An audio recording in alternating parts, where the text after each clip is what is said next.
മലപ്പുറത്ത് സ്കൂളിലെ ഉച്ചക്കഞ്ഞി വിതരണത്തിനുള്ള അരി അധ്യാപകൻ മറിച്ചുവിറ്റെന്ന് പരാതി. മൊറയൂർ VHM ഹയർ സെക്കൻഡറി സ്കൂളിലെ അധ്യാപകനെതിരെ ദൃശ്യങ്ങൾ സഹിതം പഞ്ചായത്ത് അംഗം മുഖ്യമന്ത്രിക്കും വിദ്യാഭ്യാസ മന്ത്രിക്കും പരാതി നൽകി.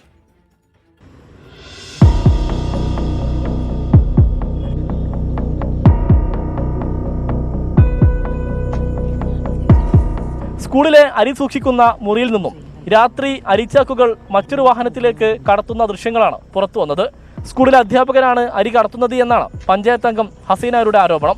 ദൃശ്യങ്ങൾ സഹിതം മുഖ്യമന്ത്രിക്കും വിദ്യാഭ്യാസ മന്ത്രിക്കും പരാതി നൽകി. നമ്മൾ അവിടുത്തെ പ്രധാന അധ്യാപകരെടുത്തും PTA കമ്മിറ്റി അംഗങ്ങളെടുത്തൊക്കെ ഈ വിഷയം അവതരിപ്പിച്ചിട്ടും അവരെ ഭാഗത്തുനിന്ന് ഒരു പിന്തുണ ഇത് നിർത്താനുള്ള ഒരു സാഹചര്യങ്ങളും അവരുടെ കയ്യിൽ ഉണ്ടായില്ല.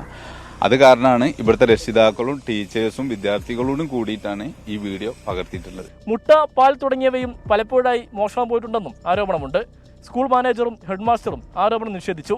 വിഷയം വാർത്തയായതോടെ വിദ്യാഭ്യാസ വകുപ്പും ന്യൂൺ ഫീഡ് ഓഫീസറും അന്വേഷണം തുടങ്ങി. 24 മലപ്പുറം.